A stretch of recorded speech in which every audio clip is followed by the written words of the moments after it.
All right, so we've been discussing entropy and wanting to be able to look at a chemical situation and think about whether a chemical reaction, the products are becoming more entropically favorable. That means is the entropy getting more disordered, right?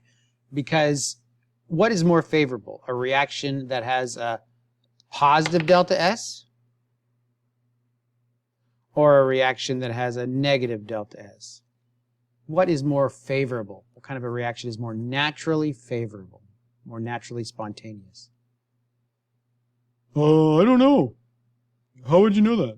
Well, just think about it. Let's give me some reaction, okay? A to B. Tell me something about the entropy of A compared to the entropy of B.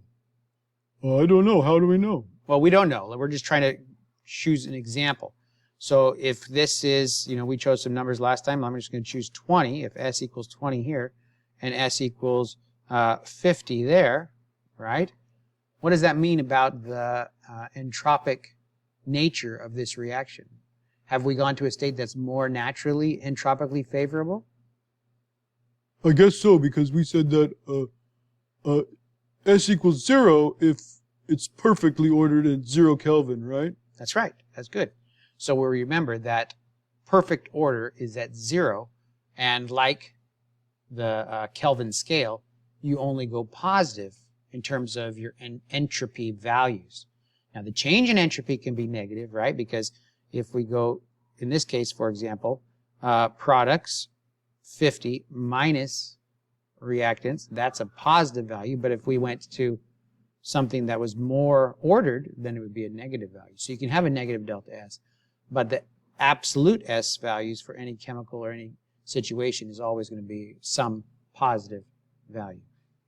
So if S goes from 20 to 50, we say that that is entropically favorable. The process is getting more disordered, and processes that get more disordered are releasing energy.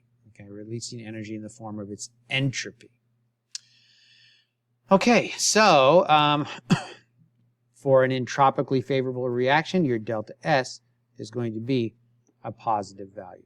So, looking at this problem here, which of the following has the most entropy in these standard condition scenarios? What did standard condition mean? Standard condition meant that if the chemical is a gas, then it's at 1 atmosphere of pressure. It said that if it was a solution, then the concentration of that solution was 1 molar, right? These are standard state conditions, right? If it doesn't indicate the temperature, then we think that we identify the temperature as room temperature. Okay, so, well, you got solid, liquid, and aqueous. We didn't talk much about aqueous. No, we didn't. What do you think, though? Well, what about comparing B or C and A? What did you think about the solid and the liquid? I think the liquid would have a higher S value. That's right. Liquid would have a higher S value. Now, what about the liquid compared to that same liquid with something dissolved in it? Yeah, I guess that would be higher. So B would be the highest S. That's right. This would be our highest S value. Okay? It would be the scenario that has the most possible kind of disorder, or the most different kinds of conditions that can arise, right? Sodium ions, chloride ions, and water molecules all interacting with each other. Okay, good. So the second law of thermodynamics can be boiled down to this, that the spontaneity of a reaction is dependent on the heat that's released and the change in entropy. This is the second law of thermodynamics, and it relates to not E, but what we call spontaneity. And we have another letter for this, and it's G. Now, sorry I didn't muddle my way all the way through all of this, but essentially what we're introducing here is a new thermodynamic parameter called G, or Gibbs free energy, and it's the chemist's tool to express spontaneity. Is a reaction spontaneous? Now, what does that mean? A little review here. We talked about it before, but what does it mean when a reaction is spontaneous? You said it means that the reaction proceeds from left to right as written by itself. You don't have to help it along. And is that it? Anything else? That's about it. The reaction will proceed from left to right as it's written. Generally, this is accompanied by, almost always accompanied by a release in heat energy. But now what we're seeing here is that it can also be due to a entropic, or the entropy parameter here. Entropic parameter, or so a large increase in entropy. Okay? Now, again, we've thrown in a negative sign here because if a reaction is becoming more disordered, that's entropically favorable. And we want to match that up with our delta H values being negative. So we put a negative sign in here, and we have to have it multiplied by the temperature because temperature is a parameter that affects entropy. So delta G is a new thermodynamic parameter called Gibbs free energy. It's related, it's the sum of the delta H and the delta S, where again, negative delta H indicates that the reaction is spontaneous. So a negative delta G less than 0, is a spontaneous reaction, or another way of talking about it is an efficient reaction. Okay? If delta G equals 0, we say our reaction is at equilibrium. The reaction can go back and forth. If delta G is a positive value, we say it's non-spontaneous. It's an inefficient reaction, as it's written. Now, that doesn't mean that the reaction can't occur, but it's going to need help along the way. So there's a lot of biochemical reactions that have positive delta Gs that occur in organisms, and this is because enzymes, catalysts, will alter energy activation energies and allow these reactions to proceed.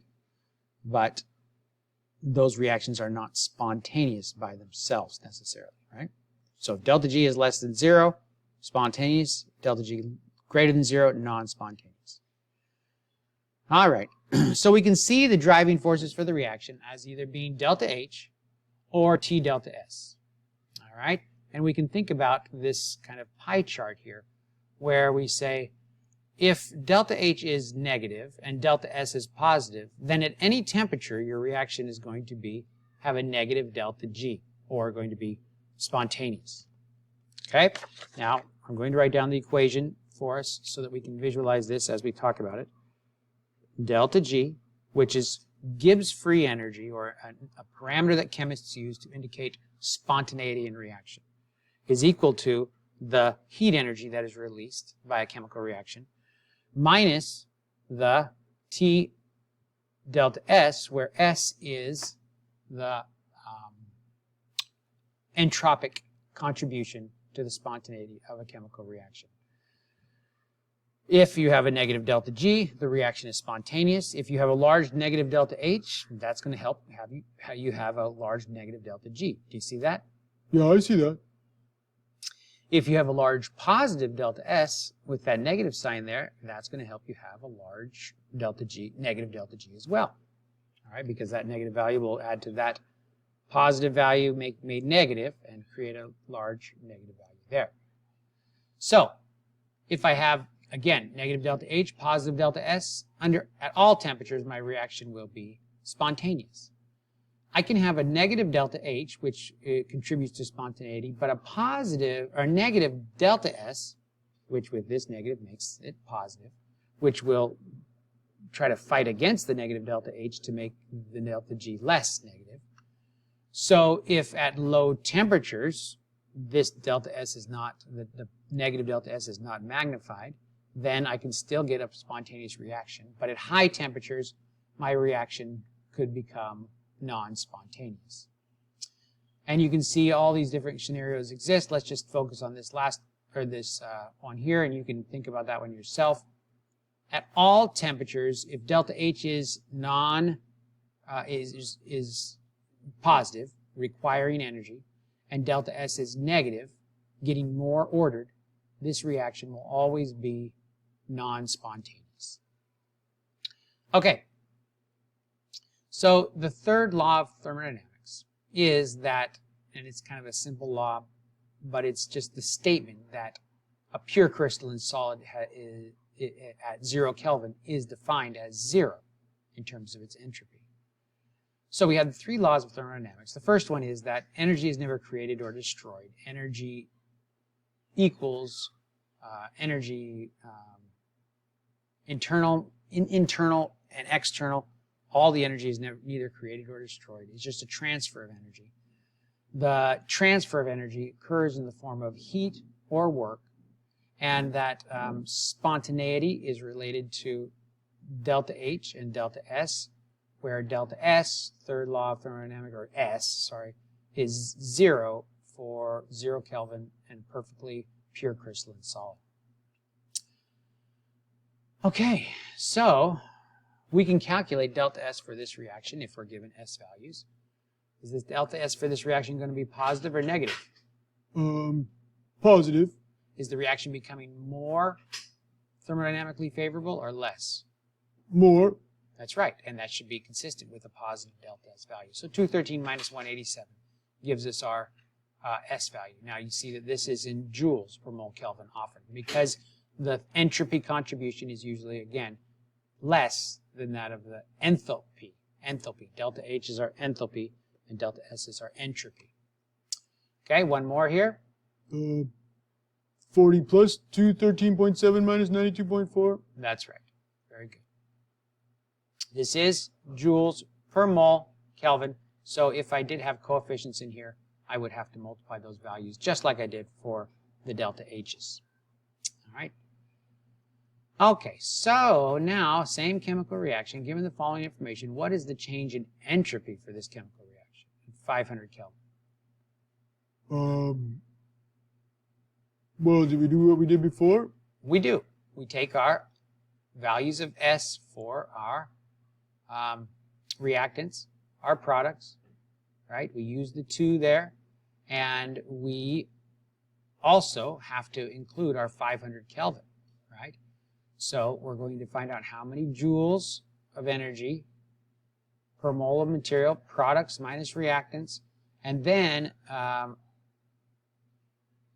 S is going to be provided for us per mole Kelvin. We won't have to actually multiply it by the 500 because we still have it in per mole Kelvin. All right, so why don't you guys take a break and finish this one up, all right, and we'll see if you get it right. Okay, did you get it? I think so. But my answer's not there, so I'm not sure. Oh, well, then you didn't get it, did you? Well, I got 103. Okay.